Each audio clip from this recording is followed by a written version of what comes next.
Ang programang ito ay rated SPG. Striktong patnubay at gabay ng magulang ang kailangan. Maaaring may masiselang tema, lengguwahe, karahasan, sexual, horror o droga na hindi angkop sa... Sinasabi ko sa'yo, tigil-tigil lang yung pananakot sa akin ha. Hindi ka nakakatawa.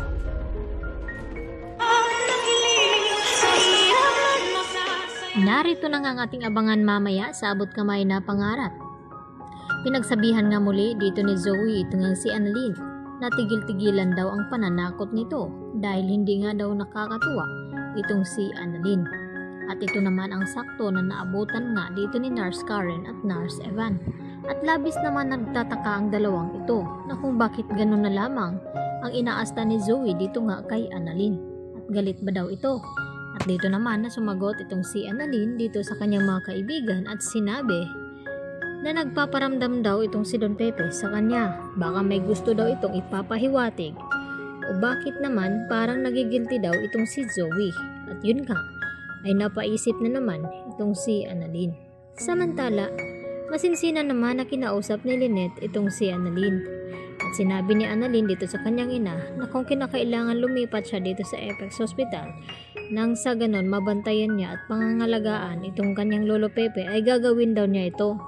At lalo na ngayon na may magbabalik nga sa inaakala ni Giselle na wala na nga itong kanyang anak at wala nga siyang kaalam-alam na buhay pa pala itong kanyang anak na si Chosen.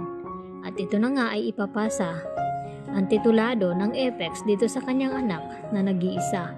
At makikilala na rin itong si Annalyn.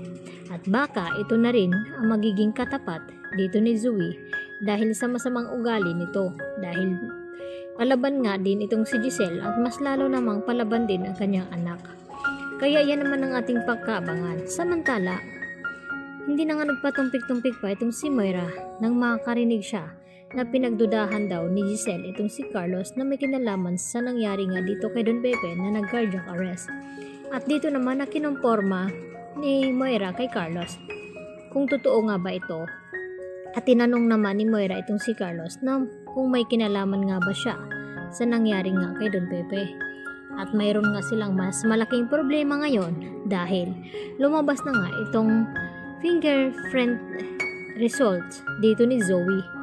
At laking gulat nga ng mga ito dahil nakumpirma nila na nagmatch nga itong fingerprint dito ni Zoe dito sa mga medical supplies na nakuha ng mga pulis.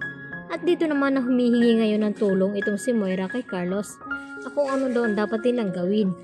Ayaw daw niya na baka makulong daw itong si Zoe. At kinakailangan na magawan agad daw nila ito ng paraan sa madaling panahon bago makakarating dito kay na Giselle at RJ itong resulta ng fingerprint dito ni Zoe. Kaya kinakailangan daw na maunahan nila itong mga pulis.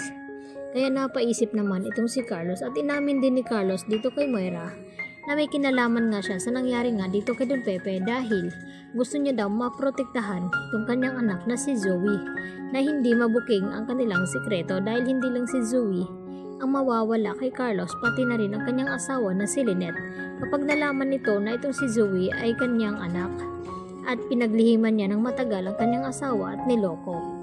Kaya gagawin naman ngayon lahat dito ni Carlos at hindi nga siya mapakali nang malaman niya mula kay Moira na lumabas na nga itong resulta ng fingerprint dito ni Zoe at hindi nga siya mapakali hanggat wala siyang gagawin.